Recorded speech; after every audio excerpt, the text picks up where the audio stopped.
Hello കൂട്ടുകാരെ, ഇന്നെനിക്ക് കുറച്ച് മാർബിൾ കേക്ക് ഉണ്ടാക്കാനുണ്ടായിരുന്നേ.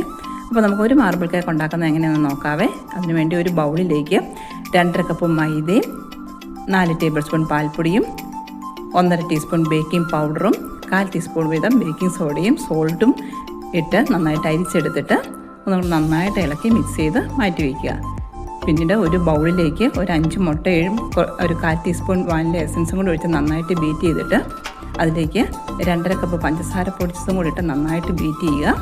ശേഷം അതിലേക്ക് 1 കപ്പ് വെജിറ്റബിൾ ഓയിൽ ഒഴിച്ച് നന്നായിട്ടൊന്ന് മിക്സ് ചെയ്യുക. ഈ ബാറ്ററിലേക്ക് നമ്മൾ അരിച്ച് വെച്ചിരിക്കുന്ന നമ്മുടെ ഡ്രൈ ഇൻഗ്രീഡിയൻസ് കുറേശ്ശെ ഇട്ട് നന്നായിട്ട് ഇളക്കിയെടുക്കുക. ഈ ബാറ്ററിൽ നിന്നും ഒരു 4-5 സ്പൂൺ ബാറ്റർ എടുത്തിട്ട് അതിലേക്ക് ഒരു 4 ടീസ്പൂൺ കൊക്കോ പൗഡറും ഒരു 2 ടീസ്പൂൺ പാലും കൂടി ഒഴിച്ച് നന്നായിട്ട് മിക്സ് ചെയ്തെടുക്കുക. പിന്നെ നമ്മുടെ കേക്ക് ടിന്നിലേക്ക് നമ്മുടെ വാനിലയുടെ മിക്സും ചോക്ലേറ്റിൻ്റെ മിക്സും കൂടെ മാറി മാറി ഒഴിക്കുക.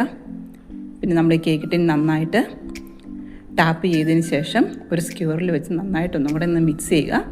അതിന് ശേഷം നമ്മളൊരു 10 മിനിറ്റ് പ്രീഹീറ്റ് ചെയ്തിരിക്കുന്ന ഓവനിലോ പാത്രത്തിലോ വെച്ച് ഒരു 40-45 മിനിറ്റ് വരെ ബേക്ക് ചെയ്തെടുക്കുക.